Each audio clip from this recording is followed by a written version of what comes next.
Hey everybody, Jason Burmis here, and you guessed it, after we got that horrific news that the DOJ would allow the Epstein deal to stand, well, guess what?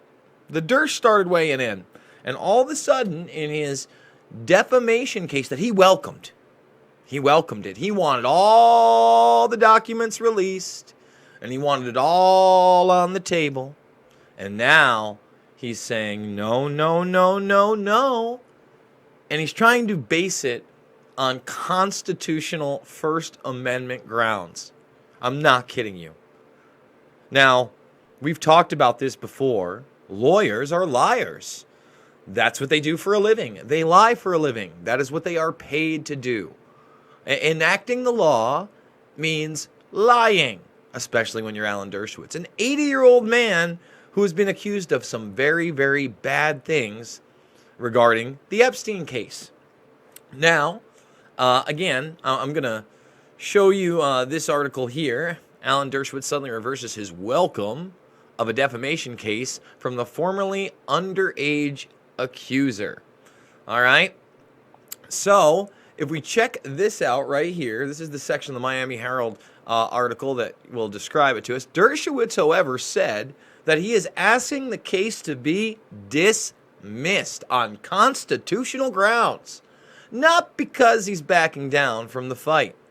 His comments, he explained, are free speech protected under the First Amendment. Our motion is designed to protect the free marketplace of ideas, to allow people falsely accused, like I have been, to respond fully.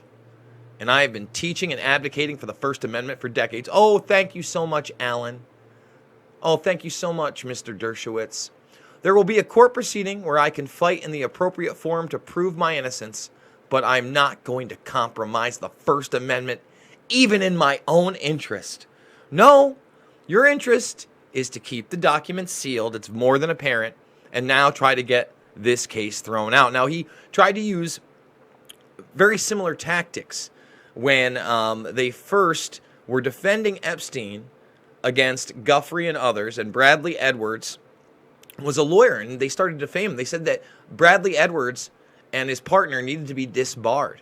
Now, it took almost a decade, but Bradley Edwards countersued, and on the day they were going to select a jury in that trial, finally, after almost a decade of back and forth court proceedings, Epstein settled and agreed that everything that Bradley Edwards had done was legal. However, certain documents were thrown out, and then Dershowitz once again said he was exonerated. Well, let's not even focus on Guthrie's claims. Dershowitz has said he didn't even know Epstein at the time of some of these instances that were later reported. Let's go to Maria Farmer, because Maria Farmer is extremely interesting, and she's extremely underplayed in this whole saga. Now, Farmer worked for him as like a contractor doing work, and then her younger sister, who also was allegedly abused by Maxwell and Epstein, also kind of works for him, goes to Thailand, has some kind of schooling. But what's important about Maria Farmer is she was assaulted allegedly by Epstein and Maxwell, and she reported it to the FBI in the 90s. Now, how does this involve Alan Dershowitz? She also claims that Dershowitz was in and out of Epstein's New York home, and that there were often girls who were not of age upstairs modeling, and that Dershowitz would go upstairs. Now, beyond that, she doesn't say anything. Okay? But these are totally out of the realm of the Palm Beach accusations. And again, she was in her 20s. Her sister was underage, okay? And she reported them to the FBI. The FBI had documents on this. Remember, it stands. The Department of Justice has said it stands. And as soon as he says it stands, what does Dershowitz do? He says, oh, on constitutional grounds, I want everything thrown out. I want it thrown out. All right? And with Farmer coming forward and saying that Dershowitz is lying and that she saw him at his home earlier on, that's a problem for Alan, isn't it? And this is the way I look at it. He knows that the Bradley Edwards case went on for a decade. He's been just pounding on television how great the Trump administration is and taking Donald Trump's back on just about everything, even though he was for Hillary Clinton. Okay, he worked out some kind of deal. Absolutely 100%. And now no matter what happens in court, he's an 80-year-old man. Does he live to 90? Does he know? I mean, maybe he does. But he could drag this out in court forever. That's what he's trying to do. This is, in fact, they talk about that as a similar tactic. Let's find there it is. Dershowitz successfully used a similar strategy years ago when he faced a defamation suit brought against him by lawyers Bradley Edwards and Paul Cassell. Edwards is the one I'm talking about, who represented several of Epstein's victims, including Virginia Maxwell Guthrie. In 2014, Edwards and Cassell filed a sworn affidavit by Guthrie outlining her assault allegations against Dershowitz. So they, in 2014, actually put out an affidavit of what these allegations were. We all should have found this out. We didn't, because they settled.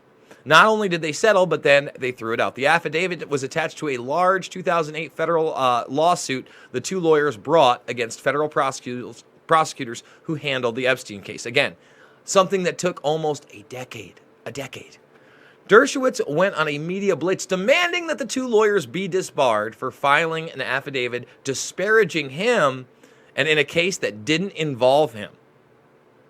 I mean, Dershowitz is not a stupid guy.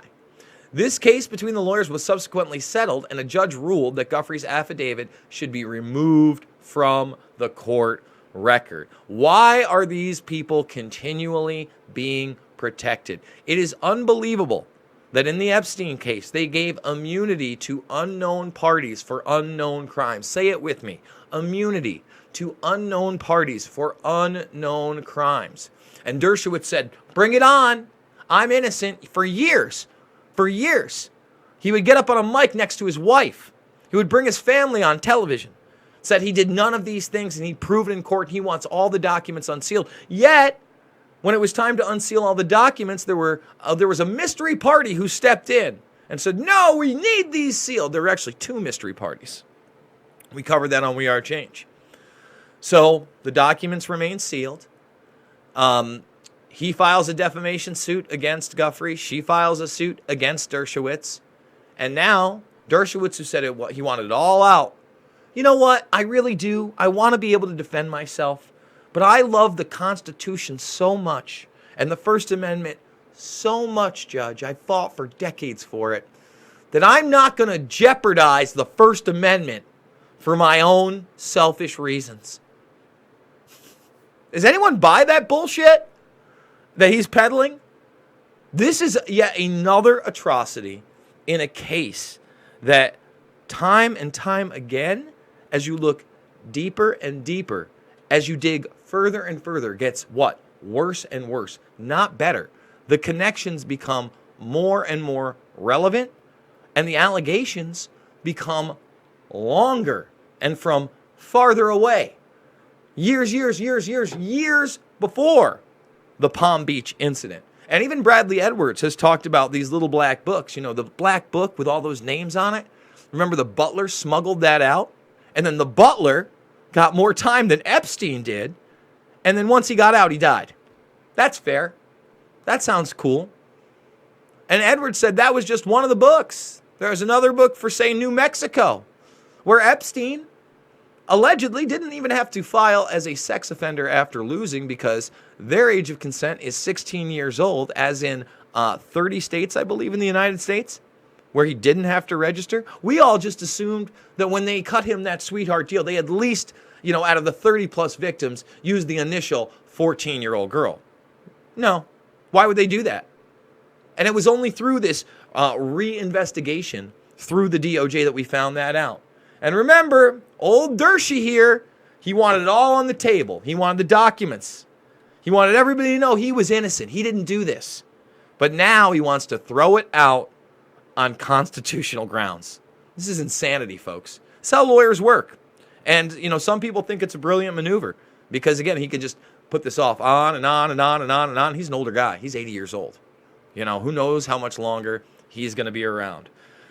That being said, guys, if you enjoy my work, if you're a new subscriber, we're pumping out 3, 4, 5, 6, 7 videos sometimes a day. Please make sure you are subscribed. You have joined the Burmis Brigade. You know, where we're not about left and right, we're about right and wrong. I need you to share this on social media, put it in blogs, email it to people. These are real issues here. The National Security Agency, once again, being caught spying on the American people. Shocker, I know. Debate breakdowns you're not going to get anywhere else. Epstein saying, hey, the deal's going to stand with the DOJ. Remember, Barr recused himself. We go over that big time. That's a big 25-minute expose. Monopoly going cashless, the social credit score in China, and so much more. And we're doing it all through you guys. I've got a GoFundMe. I got nothing else. No Patreon, no Subscribe Star. We're not going to do some kind of Skype together. What's going to happen is I'm going to put out 30 to 50 quality videos a week on subjects that matter, and hopefully you guys are going to support me. The donations, no matter how small, mean so much to me. And, you know, this is it. We're going to keep going and giving a real perspective out there, and we're not going to sell out. And we can disagree, and we can have those conversations. So I also want to thank Sam Tripoli and XG for having me on the Tinfoil Hat podcast recently. It was an awesome time, and I want to do more of these shows. Get me on more of these. Get me on your favorite podcast. Tweet to them, email them, say you want Jason Burmis on there. Guys, I love you so much. We're going to be doing more videos today. I'll see you on the flip side.